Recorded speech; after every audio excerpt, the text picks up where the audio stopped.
Okay guys, I decided to preface this video with something that I wrote on a page that I really should have probably started all of these off with.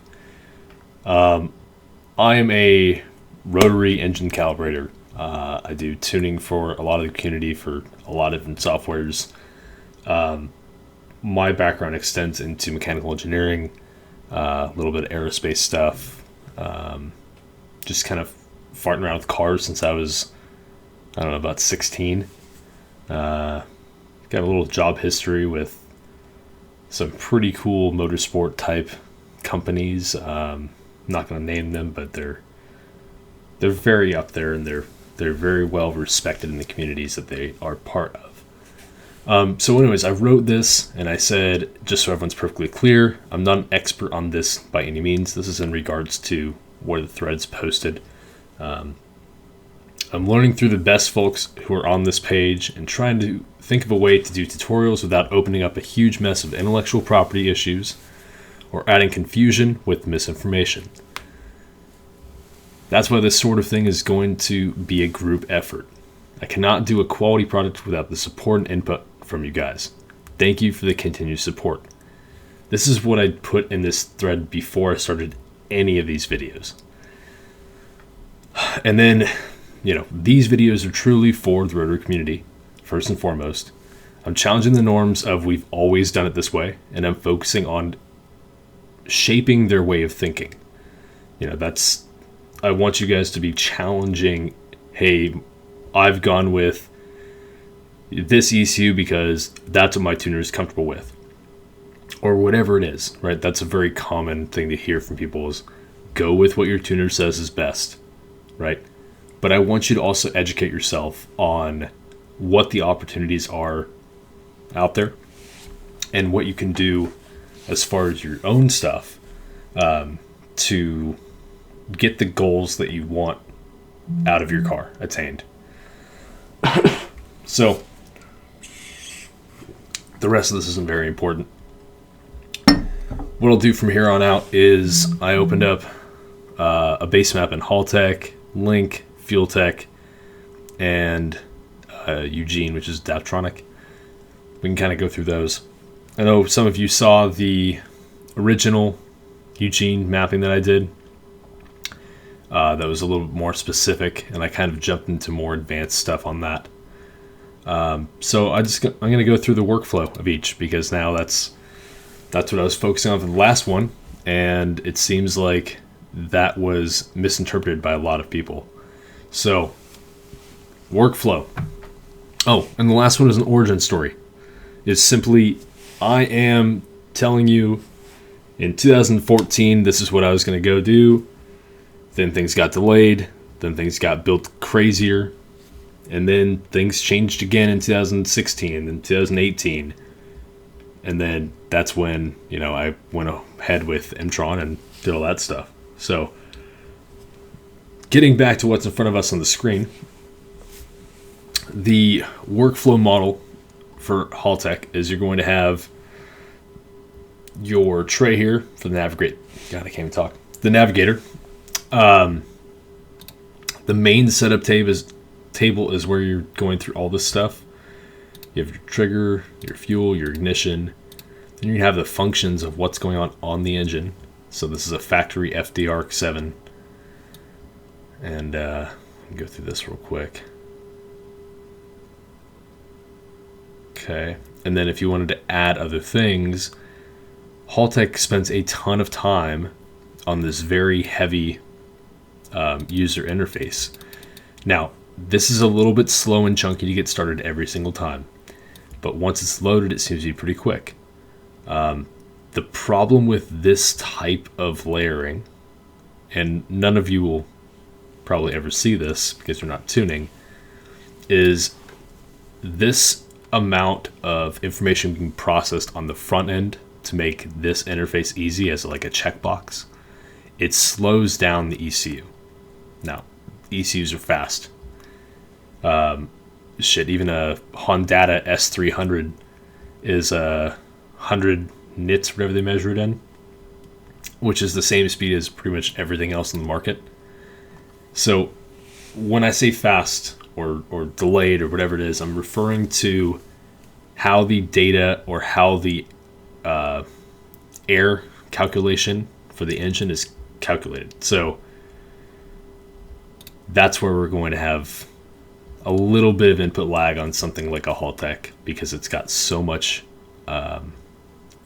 front end going on, like all the front end calculations. But if you look at the workflow, which is going to be the focus of this video, it makes a lot of sense. You set your lambda targets, you set, all the compensations based on coolant temperature, air temperature compensations. These are targets for the lambda. This is the PID for that, voltages, delay. Then you go into fuel. This is just a base VE table, very simple with RPM and map load. Prime pulse is like the first shot of what goes into the... My phone is so loud, I'm sorry. What goes into the fuel, the first crank, and then your cranking map goes on after that. Then of course it goes down to base ignition, split angle, boost control, overboost cut, transient fueling. So this is the rate in which you're hitting the pedal. This is percentage of pedal per second. So if you smack from a cruise, which will be nothing, right? You smack it incredibly fast, it'll be going into these regions. If you touch it slowly, it'll be going into these regions. So the speed in which you're opening the throttle blade is going to dictate how much fueling you need and the burst of fueling. Then idle control, knock control, stuff like that. So this is a very simple layout. Trigger settings, sensor properties. These are kind of really cool. If you get into this and fine tune these, it will definitely pick up drivability, quality of drivability. Injection with staging, and then like dwell time for ignition. That's a kind of a quick and dirty of Haltech. The workflow is really nice. I still truly consider this the gold standard for rotaries. And then I kind of did these in order of operation for how I choose them. This is like the big four. So next one would be Link G4X plugin. A lot of these tables are not going to be configured properly because this is just their base map, not one of mine. So their workflow is still on the left over here with configuration, which is like firing order and sizing, fuel, ignition, protections, outputs, inputs, so on and so forth. So get rid of some of these. Then you go into stuff like motorsports, anti-lag, launch control, idle control. And then you can set up your tables up here to where you have all of your configurations based on whatever modeling you have. You can do, for instance, this is like a traditional, which is a base multiplier for millisecond type fueling, and then you've got modeled, which is just VE, and then multi-fuel VE. We go through stuff like inputs, outputs, cam and crank, configuration. I forget what this one is. Oh yeah, it's just keeping track of all your inputs, outputs, and maximum hits on certain things.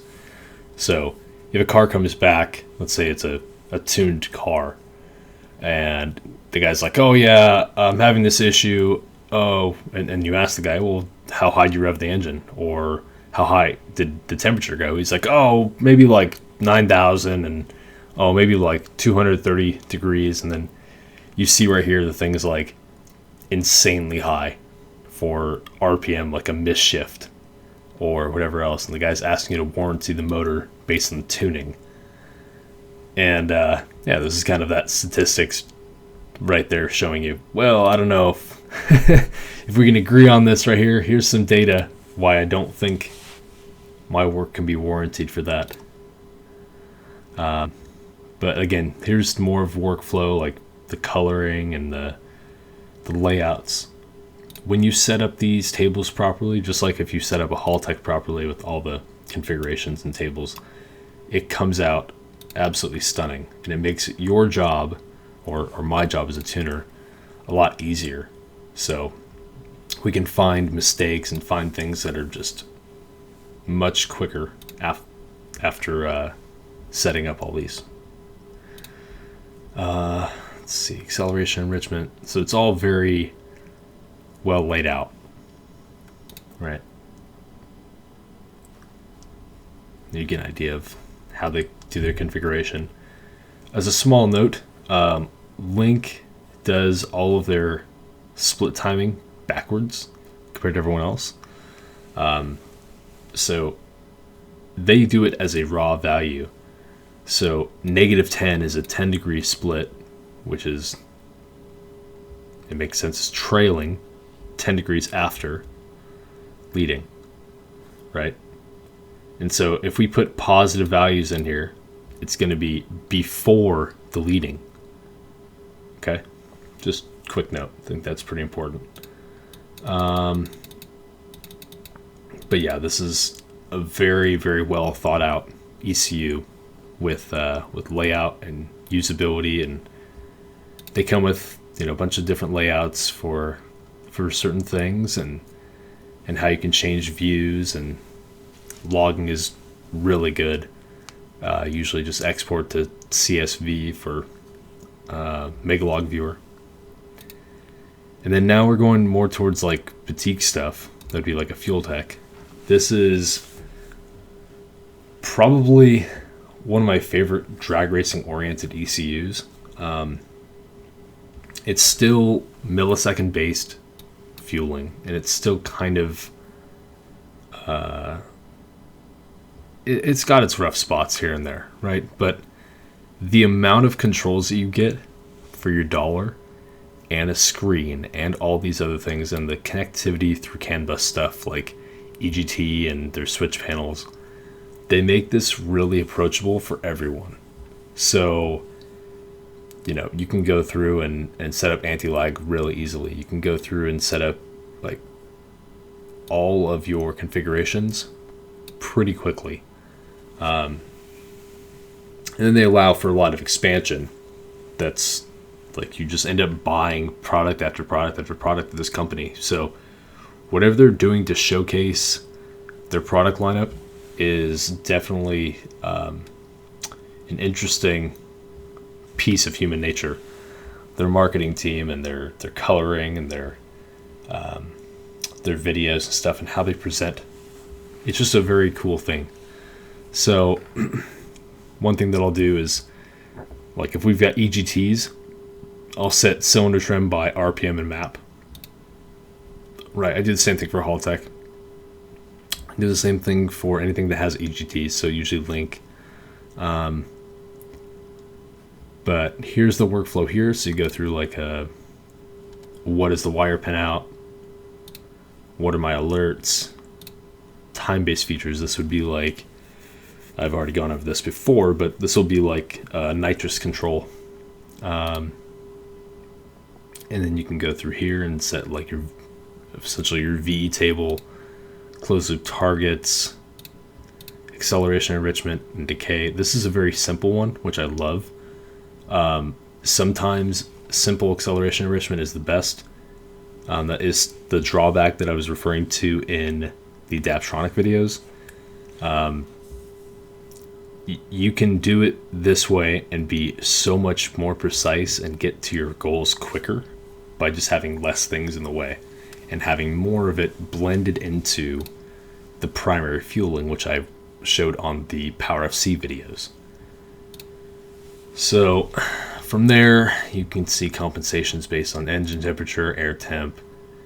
So anyways, your fuel tables, ignition tables, and all these can be changed. This is right now in 2D, and you can go down here to oh shoot, where were you? Advanced map options. And you could say, oh, I don't want this. I want this to be in, where was it? Ignition. I don't want it to be a line. I want it to be a table. And so on and so forth. So we'll go back, click confirm. Yep. Go back to ignition. Now we've got a beautiful ignition map that was already pre-tuned from them. But this would actually work really good for like a LS, which of course it's an LS. There we go. So yeah, beautiful timing curve. They just like to be locked after like normally $3,000. Just lock the timing. And then probably take a little bit out on top or build a little bit more on top, depending on if you've got back pressure issues or if you have whatever else. But there's kind of a quick and dirty of that. TPS compensations. I talked about this before on a different ECU. Ignition timing limits if anything's moving around in a closed loop.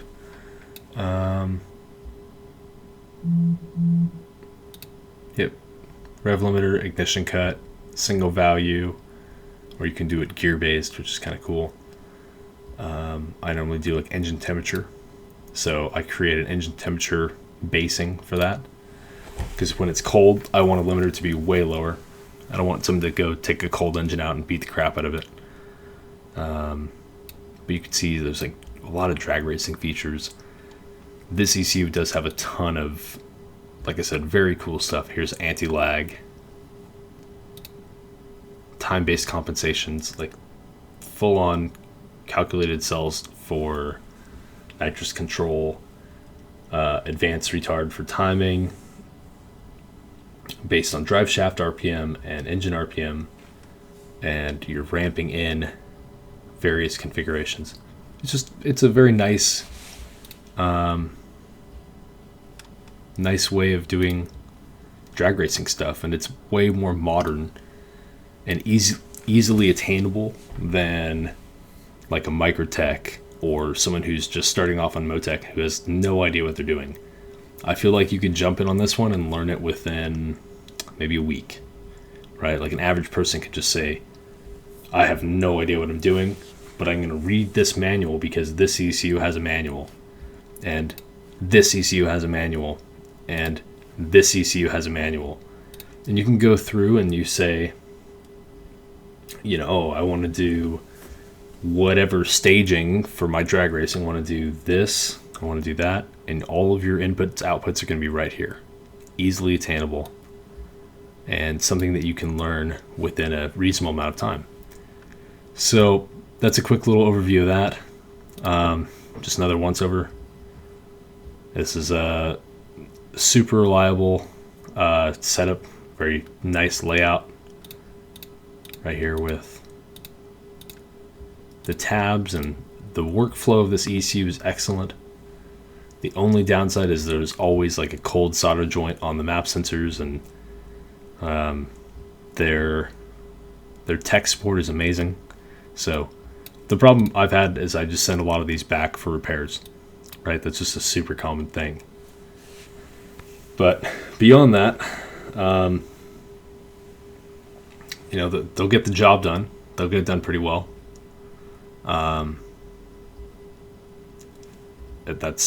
That's pretty much all I can say about this without being negative. I think that gives us a much better coverage of what are the big four. This is where everyone's going to fall in the median for a Rotary, right? It's going to be between Haltech, Link, FuelTech, and Adaptronic. And I kind of see them in that order. So hopefully that helped you guys out with a little bit of a quick overview of what the capabilities are of each software. There is a lot more that I can cover. I'm exhausted right now. I made this video mostly just to cover my ass, because I feel like this was incredibly important, and some people did not see this. So this is the point of this video, right? I'm doing this for the Rotary community. I'm doing this not to step on people's toes, not to share intellectual property, and I don't want to be misinforming anyone. So this is all my opinion, and that's as far as you should see it. If you take it past that, that's on you, not on me. So, peace, y'all. Catch you in the next one.